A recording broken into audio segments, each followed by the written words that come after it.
नूर अहमद मुस्लिम scholar के तौर पर मेरे साथ इस वक्त जुड़ गए हैं। आचार्य डॉक्टर मोहित शुक्ल को आपने सुना होगा। नूर अहमद भाई, आपका पहला सवाल मेरा अपनी तरफ से नहीं है, लेकिन वक्फ बिल को लेकर जो चीज़ें सामने आ रही हैं, क्या आपको ये लगता है कि वो सुधार के लिए हैं, बेटरमेंट के लिए हैं? कई चीज़ें वक्फ को लेकर जो 1995 में जब दोबारा इस अधिनियम को अस्तित्व में लाया गया, ऐसा कहा गया कि असीमित ताकत दे दी गई जिसके खिलाफ आप कभी कोई अपील नहीं कर सकते। क्या आपको भी लगता है ये सुधार लाएगा? ये मुसलमानों को निशाना बनाने का एक सरकार का मौजूदा हुक्मरान का तरीका है। वक्फ बोर्ड जो है वो हमेशा सरकार के अधीन ही रहा है, सरकार के चापलूस ही उसकी मलाई खाते रहे हैं। कोई भी सरकार रही है, भाजपा सरकार नहीं है, कोई भी सरकार रही है, उसने ही अपने लोगों को उसमें चेयरमैन बनाया है, अपने ही लोगों को उसमें अपना कारिंदा बनाया है। कोई भी हुआ, अभी जो यहाँ पर जफर अहमद फारूकी हैं यूपी में, ये 23 सालों से वक्फ बोर्ड के चेयरमैन है। कोई सवाल नहीं पूछता कि ये 23 सालों से क्यों है। जिसकी सरकार आती है उसकी सरकार में होते हैं, और मुख्यमंत्री मतलब कोई मुख्यमंत्री हो, वो जिसे चाहे उसे वक्फ बोर्ड का चेयरमैन बनाएंगे। ये हम लोग सब जानते हैं। ये जो अभी हमारे भाई बोल रहे थे कि वो मुसलमानों में शिक्षा नहीं है, ये बात सही है। मुसलमान कहीं ना कहीं तालीमी मेयारी मैदान से दूर कर दिया गया है। वो एक राजनीतिक और सियासी साजिशों का नतीजा है। मुसलमानों के उलमा, मुसलमानों के जो रहनुमा है, पेशवा है, वो रोज तालीम के बारे में उनको बताते हैं, और आज भी बता रहे हैं। कहीं ना कहीं पहले के मुकाबले में अब बदलाव भी आया है। कांग्रेस की गवर्नमेंट अभी जो पिछली गवर्नमेंट थी कांग्रेस की, 2 बार रही है, माननीय मनमोहन सिंह जी की, उसमें दोनों बार में एक बार सच्चर कमेटी, दूसरी बात रंगानाथ मिश्रा आयोग कायम किया गया, लेकिन उसने जो सिफारिशें की वो सिफारिशें लागू नहीं की गई। वक्फ बोर्ड को जैसे आप लोग ये बात बोलते हो कि इतना अधिकार दे दिया गया कि जितना नहीं देना चाहिए था, मैं समझता हूं ये सिर्फ बेवकूफ बनाना है। वक्फ बोर्ड में खुर्द-बुर्द हुआ है। वक्फ बोर्ड जिस मकसद के लिए वजूद में आया है उस मकसद से भटका है। अगर सरकारें बाकायदा अगर वक्फ बोर्ड को सही और सालिम बनाना चाहती हैं, उसको अपने मकसद पर लौटाना चाहती हैं, तो सरकारों को ये जो कलेक्टर राज नहीं कायम करना चाहिए उस पर।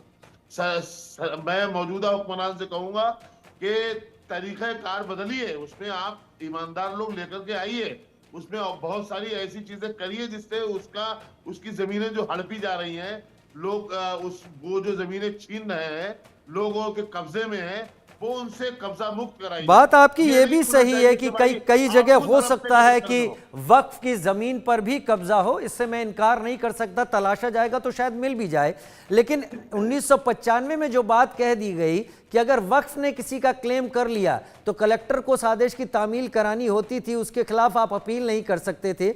एक संवैधानिक देश में अपील की गुंजाइश जरूर होनी चाहिए, और वो इस बार इसमें जोड़ी गई है नए बिल में कि अगर आपको लगता है कि वक्फ ने गलत क्लेम कर लिया है, वो आपकी जमीन है, तो आपके कागज देखे जाने की तो गुंजाइश हो। वो बिना देखे हुए अगर इनकार कर दिया जाए तो ये भी गलत है। शायद यही चेंजेस कुछ एक आ रहे हैं। खैर, हम अभी डिस्कशन कर रहे हैं, लेकिन अगर जमीन की आपने बात उठाई है तो अपने दर्शकों को बता दें कि वक्फ बोर्ड के पास आखिर कितनी संपत्ति है ये भी जान लीजिए।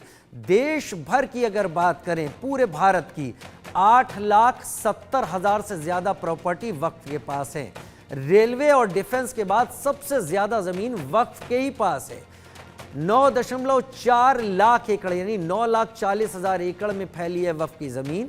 करीब 45 देशों के क्षेत्रफल से ज्यादा जमीन है वक्फ के पास भारत में। वक्फ प्रॉपर्टी की जो अनुमानित कीमत है वो करीब काफ़ी ज़्यादा बताई जाती है। यूपी में वक्फ की ज़मीन सबसे ज़्यादा बताई जाती है। तो उधर बड़ी खबर ये कि वक्फ बिल पर विपक्ष का बयान सामने आया है। विपक्ष ने इस बिल को असंवैधानिक बताया है। हालांकि चर्चा डिस्कशन सभी के हुए, काफ़ी गर्मा गर्म चर्चा हुई। वक्फ बिल के खिलाफ विपक्ष ने बयान सामने रख दिया है और ये कहा है कि वक्फ बोर्ड के कामकाज में हस्तक्षेप है, जैसा नूर भाई भी कह रहे थे। कई सुझाव दिए गए, लेकिन रिपोर्ट में उन सुझावों को शामिल नहीं किया गया है। जगदंबिका पाल के ऊपर भी कई सवाल उठाए गए हैं। वक्फ बिल के खिलाफ भारत का विपक्ष खड़ा हो गया है। अब आचार्य डॉक्टर मोहित शुक्ल का भी रुख मैं कर लेता हूं। नूर अहमद भाई ने अपनी बात रखी यहां पर। आचार्य, क्या चीजें बदलाव की तरफ आगे बढ़ती हुई गलत होती हैं?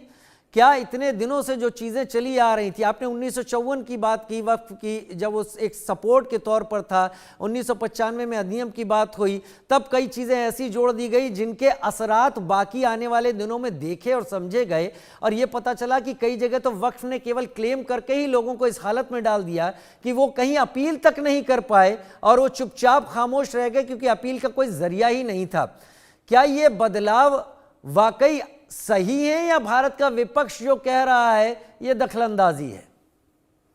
देखिए, अभी नूर जी कह रहे थे कि जो भी सरकार रही है उसने वक्फ का हमेशा इस्तेमाल किया है, तो मैं इनकी इस बात से सहमत हूं कि पहले कांग्रेस जब सरकार थी तो उन्होंने वक्फ के माध्यम से अपना लोगों को बना दिया और उससे मलाई सब खा रहे थे मिलके। तो ये केवल मुसलमानों को मूर्ख बनाने का कार्य जो है पिछली सरकारें कर रही थी। अच्छा, अब आपको क्या मुसलमान लगता है की वक्फ जमीन को को- करना क्या चाहिए था?